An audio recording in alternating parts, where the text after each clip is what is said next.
보면 이런 단어가 있어요. 비인부전이라는 단어가 있습니다. 이 단어는요, 중국 동진 시대에 서성인 왕비지라고 하는 사람이 썼던 말입니다.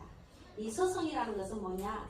한마디로 글씨를 굉장히 빼어나게 쓰는 사람을 높인, 그렇게 존경하는 그런 사람이라고 합니다.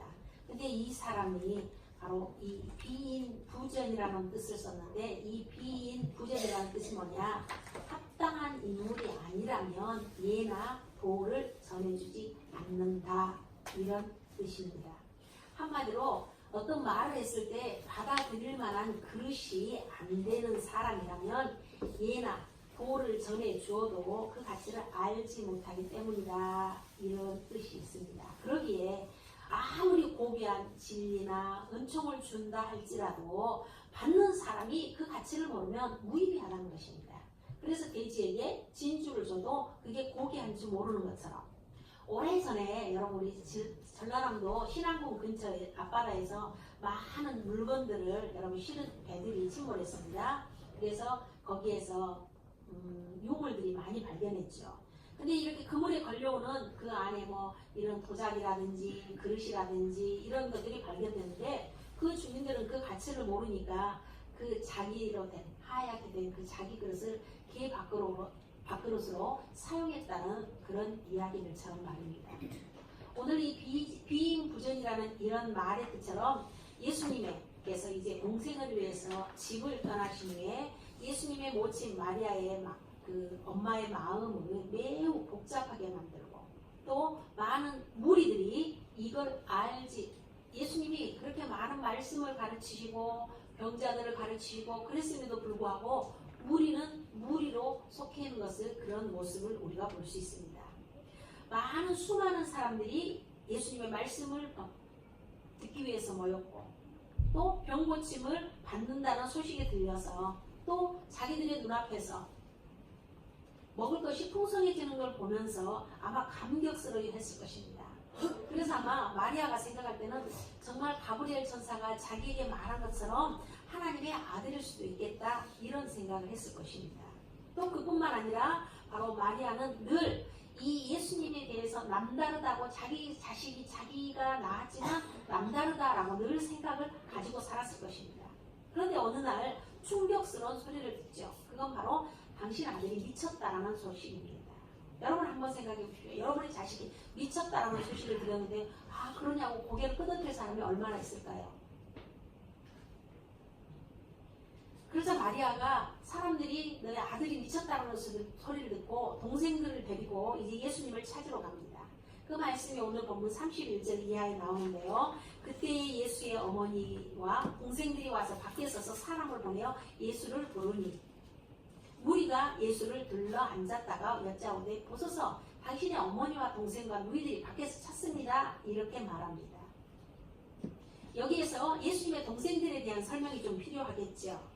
그것은 바로 예수님은 성령의 능력으로 바로 잉태되었습니다. 그리고 나서 요셉과 함께 이제는 정혼한 사이였는데 결혼을 하여서 육신의 동생들이 태어난 겁니다.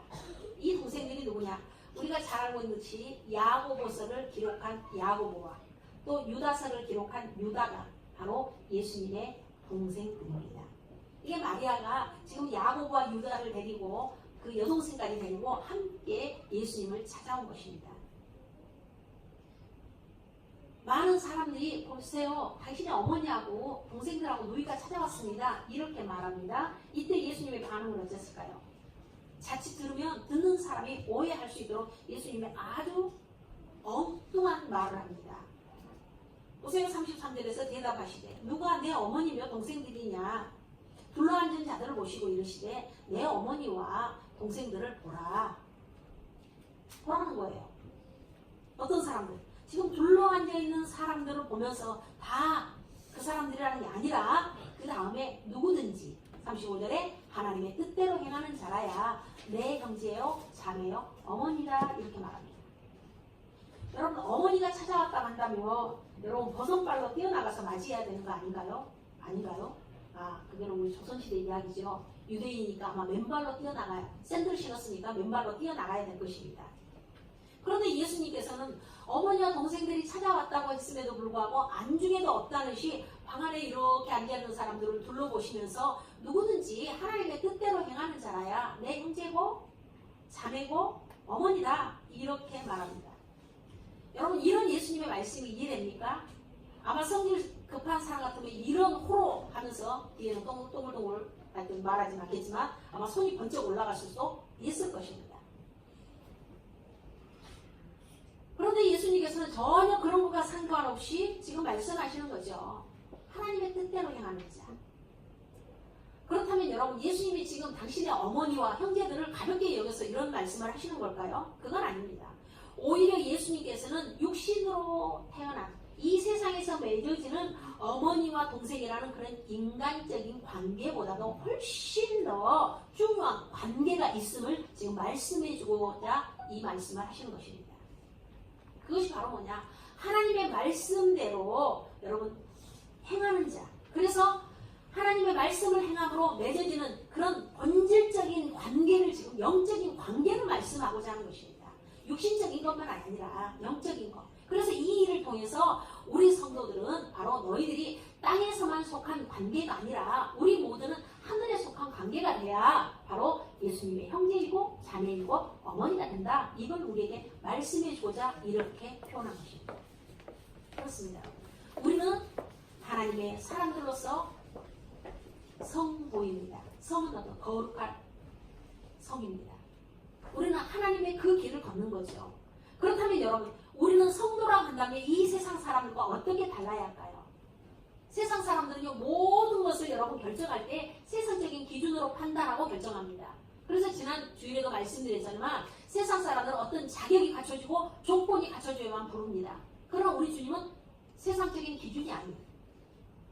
연약하고 부족하다 할지라도 예수님께서 필요하면 부르시고 그 연약함을 고쳐서 여러분 채우시고 연약한 것을 강하게 만드시는 분이라는 것을 말씀드렸습니다. 그렇기 때문에 여러분, 우리는 세상적인 기준으로 우리가 판단되는 것이 아니라 하나님의 기준으로 판단하고 결정하는 사람들이 바로 성도라는 것입니다. 하나님께 속한 것, 즉 영원하고 거룩한 것, 그것으로 여러분 나를 채우려고 여러분 우리는 무던히 이해를 써야 됩니다. 그래서 그 거룩한 것으로 나를 채워서 세속적인 것을 여러분 좀 물리쳐고 그것들을 이겨야 됩니다. 이것이 바로 우리들의 승리가 되는 것입니다. 그러하기 때문에 우리가 지금 비록 이 세상에 발을 붙이고 살지만 우리의 눈과 마음은 바로 하늘에 속하여 살아야 합니다. 그러나 만약에 정반대로 세속적인 것으로 우리를 가득 채워서 하나님의 거룩한 것을 상실하게 만들어버린다면 그것이야말로 여러분 성도의 패배일 것입니다.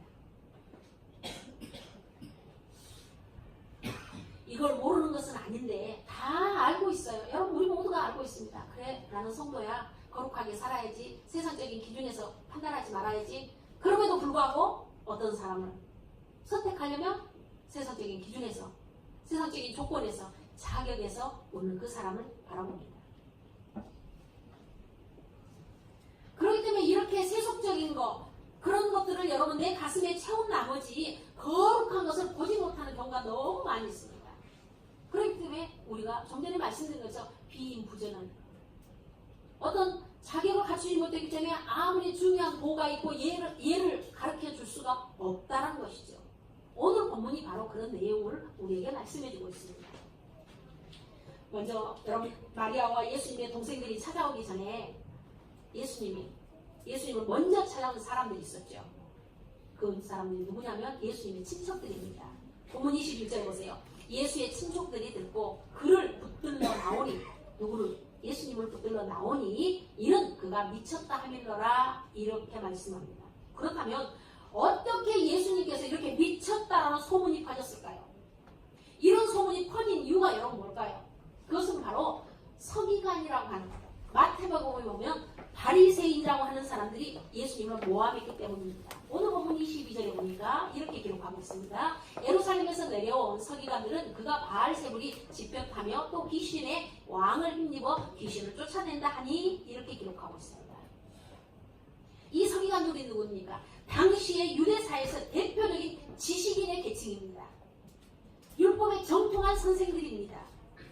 그런데 이들이 예루살렘의 유대의 중심이라고 하는 이 예루살렘에서 내려온 선지자들이 어디로 내려옵니까? 예수님이 활동하고 있는 변방입니다. 아주 작은 마을 갈릴리라고 하는 주민들이 살고 있는 곳으로 내려옵니다. 그러니까 주민들의 사람들이 여러분 보면 어때요? 대단한 권위가 있는 사람들이죠. 여러분 저 시골 깡촌에 있는 사람들이 서울 사람 보면 아이고 서울 사람들은 왜 이렇게 피부도 고와 곱기도 이렇게 말하는 것처럼 여러분 예루살렘에서 최고의 지식층이라고 하는 서기관들이 지금 갈릴리 지방으로 내려왔습니다. 그러면 이 예루살렘의 서기관들이 이렇게 작은 병들이 갈릴리로 내려온 이유가 있을 거 아닙니까? 왜 내려왔을까요?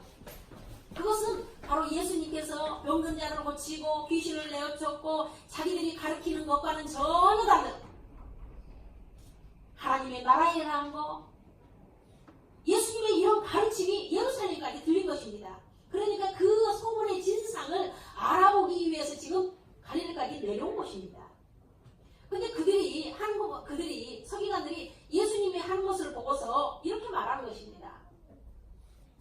예수 자신이 바알세불이라고 하는 한마디로 귀신 왕에게 붙들려서 그 힘으로 귀신을 쫓아낸다 이렇게 말하고 있습니다.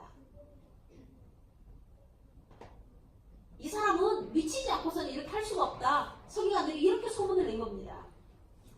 그러면 이 서기관들이 왜 예수님을 여러분 모함한 걸까요? 왜? 한마디로 예수님을 시기하고 질투했기 때문입니다. 이 서기관들이 예수님을 모함한 것, 이건 제 이야기가 아니에요.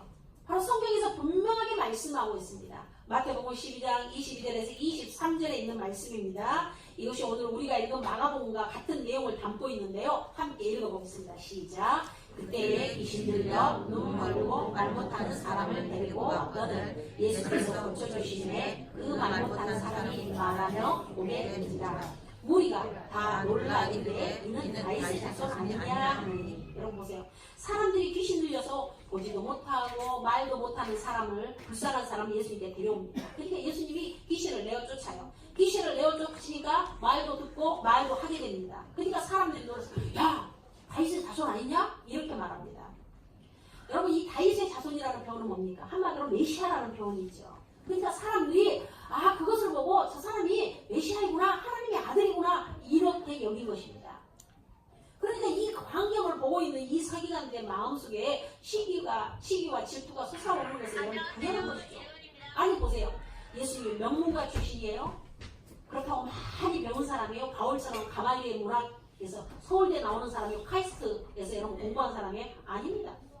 저 나사렛이라고 하는 작은 동네에서, 그것도 여러분 대통령의 아들도 아니에요. 목수의 아들인 사람이 많은 사람들을 몰고 다니는 것이 여러분 마땅치 않아요.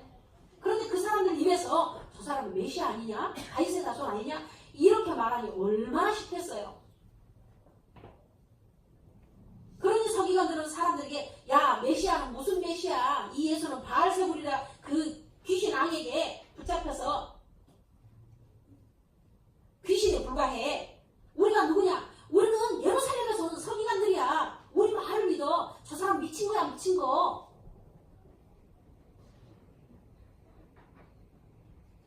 그렇다면 도대체 예수님은 이런 말을 들으면서까지 왜 귀신을 내어쫓고 불쌍한 사람들을 고쳐주시고 온전케 하시는 걸까요?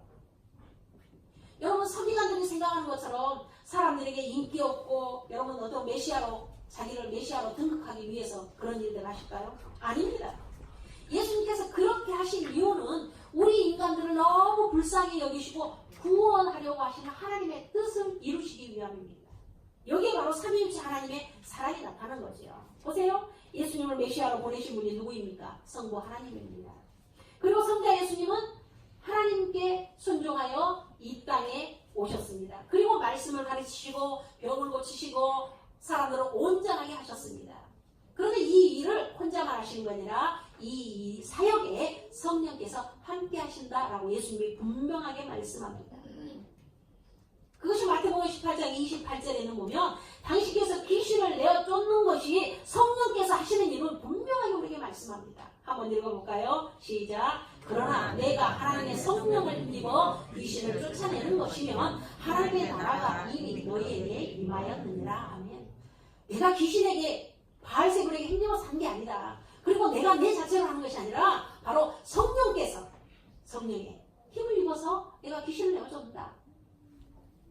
분명하게 예수님이 세상에 오신 거, 사람을 불쌍히 여기시는 거, 사람들에게 말씀을 가르치시는 거, 사람들을 치료해서 온전히 하는 거, 이 모든 것이 내 힘으로가 아니라 삼위일체 하나님께서 불쌍한 인생들에게 주시는 거룩한 은혜이고 사랑이다. 이거를 우리에게, 삼위일체를 우리에게 가르쳐주고 있습니다.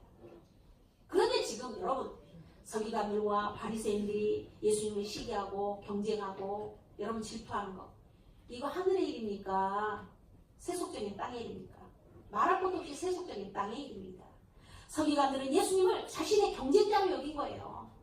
비교할 사람에게 비교를 해야죠. 그래서 예수님을 미쳤다고 말함으로 인해서 사람들이 예수님을 따라다니지 못하도록 그렇게 하려고 한 것입니다. 그런데 문제는 이렇게 서기관들이 말했다 할지라도 그 말을 믿어버린 무리들입니다. 무리들은 자기들의 눈으로 분명하게 예수님이 했던 모든 일들을 보았습니다. 그런데 서기관들이 이렇게 미쳤다라고 말하니 그 말을 들은 친족들이 지금 아니야, 그럴 리가 없어 라고 마리아가 정말 우리 아들이 미쳤다라고 소문 들었는데 그랬다고 확인을 오면 아니라고 해야 되는데 어떻게 오히려 친족들이 가서 자기 어머니에게, 예수의 어머니 마리아에게 전한 것입니다. 예수님이 사람들에게 인기를 얻어서 많은 무리들이 따라오는 거 서기관들이 도저히 배가 아파서 볼 수가 없습니다. 그렇기 때문에 이 서기관들은 예수님께서 하시는 일, 여러분 이 거룩한 일, 귀신 들린 사람을 온전히 하시는 일, 이런 구원하는 일, 이런 모든 고귀한 일들을 자신들의 어떤 시기와 질투로 땅의 욕망으로 가로막고자 하는 것입니다.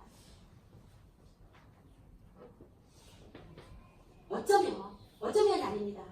서기관들은 이렇게 시기하고 질투할 것이 아니라 예수님을 통해서 구원의 은혜를 얻어야 할 사람들입니다. 지금 자신들의 눈앞에 예수님을 통하여서 하나님께서 거룩한 은총을 주고 있음에도 불구하고 그것을 알아보지 못하고 오히려 예수님을 시기하고 질투하고 있습니다. 어찌 이 사람들이 구원의 은혜를 얻을 수 있겠습니까? 오히려 배고프지, 이 떡 먹어 이렇게 말하는 사람에게 이렇게 말할 것입니다. 요즘 세상에 자기 먹을 떡을 내주는 사람, 미친 사람이 어디가 있어? 이 떡 먹으면 틀림없이 대가를 줄 거야. 아니야, 그 떡 속에 어쩌면 독이 들어있을지도 몰라. 이렇게 말하면서 그 떡을 내동댕이 치는 사람과 똑같습니다. 상대방은 그것을 정말 온전한 사랑으로 주었는데 그것을 독으로 받아들이는 사람입니다. 이런 사람에게 무슨 희망이 있겠습니까? 삼위일체 하나님은 여러분 구원의 은총을 주었지만 그걸 바알세불 귀신의 왕의 힘을 입어서 하는 일이라고 비난한 사람들이 구원받을 가능성은 전혀 없는 거죠. 결국 이런 사람들이 멸망할 수밖에 없습니다. 이 무서운 결과에 대해서 예수님이 뭐라고 말씀합니까? 28절 29절에 이렇게 말씀합니다. 내가 진실로 너희에게 이르노니 사람이 모든 죄와 모든 모욕하는 일을 사하심을 얻되 누구든지 성령을 모독하는 자는 영원히 사하심을 얻지 못하고 영원한 죄가 되느니라. 이렇게 말씀합니다. 여러분 영원히 사함을 얻지 못한다. 한마디로 영원히 멸망받는다고 하니 이보다 더 무서운 말이 어디 있겠습니까? 그러므로 여러분 우리 모두는 하나님의 은혜를 세상적인 기준으로 판단하지 말기를 주님의 이름으로 부탁드립니다. 이걸 세상적인 기준으로 판단하면 중세시대의 기독교와 다를 바가 없습니다. 중세시대에 여러분 당시의 기독교가 부패했습니다. 그러니까 사람들은 하나님의 은혜를 거저 받는 것을 처음에는 미안하게 생각했어요. 그래서 그 종교 지도자들은 미안하게 생각하는 그 심리를 이용해서 돈을 내고 너희들이 정말 미안하면 돈을 내라. 그리고 면죄부를 사라. 이렇게 말합니다. 그리고 너네 죄에 그것만 면죄부를 산 게 아니라 너네 조상이 바로 조상의 죄까지도 다 사라. 이러니까 많은 사람들이 자기 조상의 할아버지, 할머니, 자기 아버지, 부모의 모든 죄까지 면죄받기 위해서 여러분 많은 거금을 주고 여러분 사는 것을 보게 됩니다. 하나님의 은혜를 돈으로 대가를 칠 수 있는 세상적인 것으로 여러분 심리적으로 이용한 것이죠. 그러나 여러분 하나님의 은혜는 그렇게 받는 것이 아닙니다. 하나님의 은혜를 받는 여러분 방법은 뭐냐? 여러분 내가 값을 지불하겠다, 내가 대가를 치르겠다 말하는 것이 아니라 하나님께서 우리에게 주시는 그 구원에 감격하고 그 구원의 은혜, 그 사랑에 우리는 은혜로 받아야 합니다. 무릎을 꿇고 주님 앞에 나와서 은혜로 받은 사람은 내 안에 있는 주님 악한 것들을 물리쳐주시고 내 안에 정직한 영을 허락하여 주시옵소서. 내 죄를 깨끗이 써주시기 원합니다. 이렇게 하나님 앞에 자복하면서 우리는 그 은혜를 받아야 합니다. 거기에 어떤 인간적인 생각을 개입해서는 절대로 안 됩니다. 인간적인 세속적인 것이 들어가면 예수님께서 우리의 삶에 여러분 귀한 분으로 다가오실 수가 없습니다. 여러분 우리는 308장 여러분 찬송가의 2절의 가사에 보면 여러분 이런 찬송의 가사가 나옵니다. 여러분 우리 한번 기도 그러니까 잠깐 들어보겠습니다.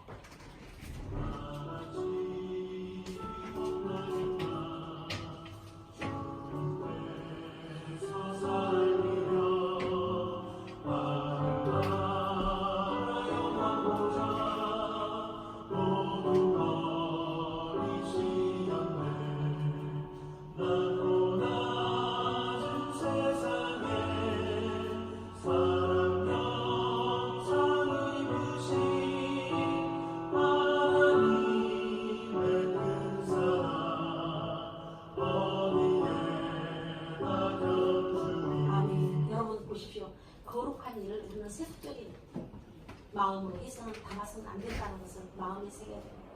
하늘의 일은 하늘의 방식으로 해야 됩니다. 예를 들어서 만약에 어느 교회에 부임한 목사님께서 영혼을 사랑하는 마음으로 열심히 목회한다면 그 일은 거룩한 일입니다. 그런데 그렇게 하는 목적이 자신을 드러내고 자신의 교회를 자랑하는 것이라고 한다면 이건 세속적인 일로 전락하는 것입니다. 설교도 그렇습니다. 설교자가 하나님의 뜻을 전달하려고 노력할 때에 듣는 사람들이 말씀을 깨닫고 은혜를 입으려고 들을 때에 그 설교는 거룩한 하늘의 일입니다. 그러나 듣는 사람이 설교를 잘하는지 못하는지 여러분 평가하려고 하고 설교하는 설교자는 자기 설교가 명설교자라는 칭찬을 받고자 한다면 그것은 이미 세속적인 땅의 일이 될 뿐입니다. 여러분 헌금도 그렇습니다. 복음을 위해서 하나님의 나라를 위해서 정말 소중하게 사용되기를 원하면 그래서 내가 기쁨과 감사로 바친다면 그거는 하늘에 속한 거룩한 일이지만 하나님께 드려지는 그 헌금이 아니라 자신의 이름을 드러내고 자신의 명예를 내기 위한 도구라면 이것은 이미 저속한 땅의 일이 되고 말 것입니다. 예배도 마찬가지입니다. 예배의 핵심이 무엇입니까? 만약 함께 예배하는 교인들이 많은 것 때문에 교인들이 꽉 차서 여러분 웅장하고 세속적인 여러분 정말 멋진 수준이 높은 성간 배우들의 그 찬양 때문에 그것이 좋은 예배가 된다고 여긴다면 그것은 예배라기보다는 거룩한 일을 세속적인 일로 만들 뿐입니다. 참 예배라는 것은 골방에서 여러분 내가 단 한 사람이 드린다 할지라도 그 예배가 하나님께 드려지기를 간절한 마음으로 온 마음과 온 영혼을 다해 드린다면 그리고 그 예배를 하나님께서 받으신다고 한다면 그것이 바로 참 예배인 것입니다. 여기에 아무리 많은 숫자가 앉아있다 할지라도 우리의 마음에 여러분 세속적인 것이 가득한 것으로 채워져서 하나님 앞에 예배를 드리는 것. 단 한 사람이 앉아있다 할지라도 나는 주인으로서이다. 주님 앞에 부끄러운 마음으로 주님께서 주시는 그 구원의 은혜에 감사해서 하나님 앞에 영광을 돌린다면 그 일은 바로 하늘에 속한 거룩한 예배가 될 것입니다. 인간관계도 그렇습니다. 우리가 세상에서 맺는 인간관계를 하늘의 형제 자매의 관계로 여긴다고 한다면 아니 부모와 자녀의 관계를 단지 어떤 욕적으로 육신적으로 여러분 맺어진 관계만이 아닌 그 이상의 하나님의 자녀로 정말 하나님의 뜻을 이루는 관계를 여긴다면 그것은 바로 거룩한 관계가 될 것입니다. 그러나 단지 피로 나누었다는 것 때문에 인간의 정욕 때문에 이어지는 관계라고 한다면 우리는 결코 거룩한 관계가 될 수 없습니다. 바로 오늘 35절에 있는 말씀처럼 예수님께서 내 아버지의 뜻대로 행하는 자가 내 형제요 자매요 어머니라고 하신 뜻이 바로 여기 있습니다. 아무리 빚값으로 세우신 이 교회 공동체 안에서 하나님을 믿는 사람들끼리 목사, 장로, 권사, 집사, 여러 평신도로 맺는 관계라 할지라도 거기에 인간적인 것이 개입된다면 우리는 이미 그 관계는 세속적인 것으로 전락할 것입니다. 그러나 우리처럼 자기의 욕구에 따라서 예수님을 따라다니는 것이 아니라 언제 어디서나 주님과 함께 한다면 하나님의 뜻을 이루는 우리 모두가 영적인 동지애로서 맺어진다고 한다면 그것은 거룩한 관계가 될 것입니다. 오늘 시간 이 자리에서 예배드리는 저와 여러분 그리고 우리가 세상에서 감당하는 모든 일들이 하나님께 속한 거룩한 일이 되기를 주님의 이름으로 부탁드립니다. 날마다 다가오시는 주님을 바라보면서 우리 매 순간 우리에게 베풀어 주신 주님의 은혜를 감사하면서 순결한 기쁨과 감사로 이 사순절 기간 경건훈련을 통하여 하나님 앞에 한 걸음 한 걸음 더 나아가는 예수 그리스도의 형제요 자매요 어머니가 되기를 주님의 이름으로 부탁드립니다. 우리를 사랑하신 하나님 감사합니다. 이 사순절 기간에 누가 내 어머니고 형제고 자매냐라고 말씀하신 주님의 음성을 듣습니다. 하나님의 뜻대로 행하는 사람입니다. 간절히 바라고 나옵기는 이 자리에 참석한 우리 모든 성도들이 우리 안에 세속적인 것을 버리게 하시고 거룩한 일을 하시고 하나님의 뜻대로 살아가는 성도들이 되게 하여 주시옵소서. 예수님의 이름으로 기도드립니다. 아멘.